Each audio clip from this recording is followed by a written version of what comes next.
আবারও ফুটবল।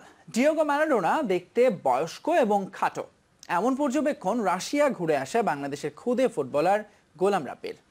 ফিফার football for friendship প্রোগ্রামে শুধু ম্যারাডোনাকেই নয়, রাব্বি মাঠে বসে দেখেছেন জার্মানি চিলির ফাইনাল ম্যাচটিও। এমন স্বপ্নযাত্রার ঘোর এখনো না কাটলেও রাব্বি স্বপ্ন দেখছেন দেশের জাতীয় দলকে প্রতিনিধিত্ব করার। ফুটবল ফর ফ্রেন্ডশিপ, রাশিয়ার বিখ্যাত গ্যাজপ্রমের এই উদ্যোগ পাল্টে দিয়েছে নারায়ণগঞ্জের খুদে ফুটবলার গোলাম রাব্বির জীবন। কনফেডারেশনস কাপকে ঘিরে আয়োজক রাশিয়ায় জমেছিল সারা বিশ্বের খুদে ফুটবলারদের মিলন মেলা, যেখানে বাংলাদেশকে প্রতিনিধিত্ব করেছেন গোলাম রাব্বি। মাঠে বসে দেখেছেন জার্মানি চিলির গ্র্যান্ড ফিনালে।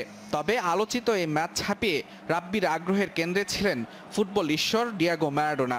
ম্যারাডোনা ছিল, তাদের মেডেল দিল, পুরস্কার দিল। ম্যারাডোনা দেখতে কেমন? বুড়া, একটু খাটো, স্বাস্থ্য।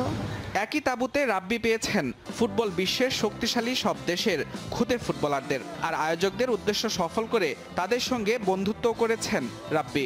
তারা ফুটবল প্লেয়ার, আমিও ফুটবল প্লেয়ার, আমিও বালা খেলি, ওরাও বালা খেলি। তাদের সঙ্গে ইংলিশে কথা বলছি, ফ্রেন্ডশিপই। তারপর যেটা পিন্দা দিছে ফ্রেন্ডশিপে বন্ধুর জন্য।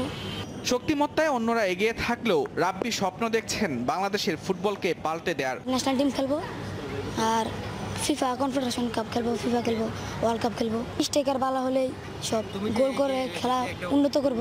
8 দিনের প্রোগ্রামে খুদে সাংবাদিকের ভূমিকায় রাব্বির সফর সঙ্গী ছিলেন আরেক খুদে ফুটবলার দানিয়েল করিম। মুজরাবিন তারেক, যমুনা স্পোর্টস, ঢাকা।